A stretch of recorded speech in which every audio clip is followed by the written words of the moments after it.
você precisa estar atento, porque o diabo ele vai procurar essas áreas de fraqueza, essas áreas de vulnerabilidade para te atacar.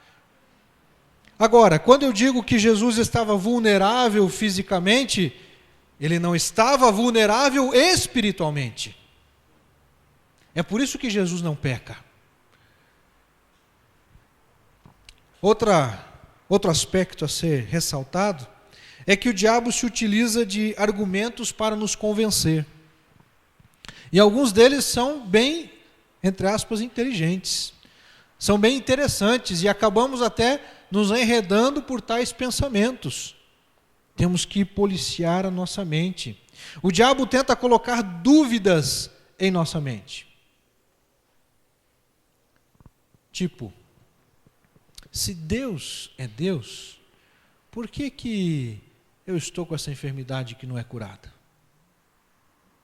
Se Deus existe, por que aconteceu aquela atrocidade com aquela menina lá em Colombo? Se Deus existe, por que há tantos famintos e miseráveis no planeta? Se Deus existe, por que um país como os Estados Unidos, que tem milhões de evangélicos, mais do que o Brasil, é um dos países mais assolados pela destruição por furacões e coisas do gênero? Não estou dizendo que tais pensamentos, todos eles sejam oriundos do inimigo. A pessoa, como fruto da sua razão, pode criar esses questionamentos. Mas o diabo ele entrará fomentando o processo, fomentando a ideia, para que a gente comece a pensar e a imaginar, puxa, de fato, tem algumas coisas que não encaixam. Quando nós olhamos para a palavra de Deus, em momento algum, a Bíblia diz que Deus nos isentará de sofrimentos. A Bíblia, meus irmãos, fala que com o passar dos anos, com o passar dos tempos, o sofrimento aumentará. No livro de Apocalipse, quando você tem as pragas, você tem lá o tocar das 7 trombetas, o derramar das 7 taças, a cada uma das 7 trombetas, a cada uma das 7 taças, o sofrimento aumenta. E aumentando o sofrimento, aumenta o número de crentes que também são atingidos pelas catástrofes. No início é 25%, depois 50%, e quando você observa, a Bíblia mostra, meus irmãos, que o sol nasce tanto para os justos quanto para os injustos. E aí nós temos que avançar no conhecer mais de Deus, no conhecer mais da palavra, porque nós vamos começar a entender o seguinte, que a nossa vida não se resume às coisas deste mundo, não se resume a um bom salário, não se resume a um diploma na faculdade, não se resume a não termos este ou aquele problema, não se resume a não passarmos por aquele ou aquele sofrimento, mas que o que vivemos hoje nos prepara para a eternidade. Nós não fomos criados para a morte, nós fomos criados para a vida. Você não foi criado para morrer, você não foi criado para adoecer, você não foi criado para passar por provações, mas o pecado trouxe a desgraça para o mundo.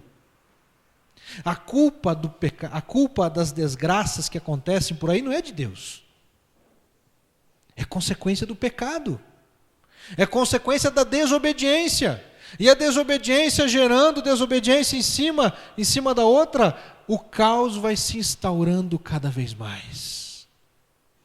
Crianças abandonadas nas ruas, em muitos dos casos, se você for analisar, são fruto de uma relação sexual não planejada, de uma relação sexual fora do casamento, de uma mãe de 12 anos que engravida. O que é, meus irmãos, uma menina com 12 anos e grávida? O que será dessa criança? A culpa é de Deus? São situações que nós não podemos simplesmente entrar na onda. O diabo vai tentar colocar mentiras na nossa cabeça. Ele vai tentar colocar dúvidas na nossa cabeça. E é por isso que a Bíblia diz que o meu povo peca porque lhes falta o conhecimento. Procure conhecer mais da palavra, procure conhecer mais da Bíblia. Vamos entender, na sequência, o próximo slide mostra para nós ali que além de vermos como o diabo trabalha, temos que ver como Jesus trabalha. E uma das formas como Jesus trabalha é que Jesus se apropria da palavra com convicção. Os versículos 4, 8 e 12, diz ali o texto que Jesus, quando é tentado pelo diabo, ele responde dizendo: assim está escrito, não tentarás o Senhor teu Deus, nem só de pão viverá o homem. Jesus conhecia a palavra. E aí está um dos problemas do porquê nós caímos, nós tropeçamos, nós deixamos que o diabo nos vença em algumas situações na vida, porque não conhecemos a palavra. Quantas pessoas aqui já leram a Bíblia toda? Não levanta a mão. Porque a maioria, infelizmente, não pode levantar a mão. Irmãos, pastor, é só ler a Bíblia. Se eu não ler a Bíblia, como é que eu vou conhecer a verdade? Como é que eu vou, meus irmãos, confrontar o inimigo? Jesus enfrenta o inimigo, Jesus confronta o inimigo e as suas mentiras. E ele confronta as mentiras do diabo com a verdade da palavra. Mas se eu não conheço a palavra, como é que eu vou enfrentar? Se eu não conheço a palavra, como é que eu vou confrontar o inimigo? E aí eu fico vulnerável à ação do diabo. Irmãos, ler a Bíblia não é hobby. Ler a Bíblia, meus irmãos, não é passatempo. Ler a Bíblia, meus irmãos, é necessidade de vida.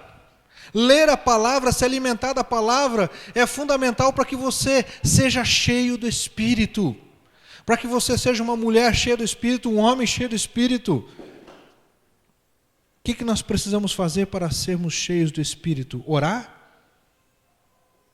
Você pode orar 24 horas por dia, mas se você não dedicar um tempo para ler a palavra, falta algo na sua vida. Porque Jesus, lá em João 17, ele diz: Pai, santifica-os na palavra. Jesus não falou, meus irmãos, Pai, santifica-os na oração, através da oração. Pai, santifica-os na palavra, a tua palavra é a verdade. Então, se nós queremos santificação, nós temos que ir para a palavra. A palavra, meus irmãos, é que nos abastece, que nos dá munição para a gente enfrentar o inimigo. A oração nos aproxima de Deus. A oração é intimidade com Deus. A oração é conversar com o nosso Criador, com o Senhor do céu e da terra. A oração, meus irmãos, ela faz parte do nosso crescimento, mas a leitura da palavra é algo que você não pode negociar, você não pode abrir mão. Pastor, mas eu não tenho tempo. Falta tempo, a vida está tão corrida. Você levanta às 5:30 da manhã,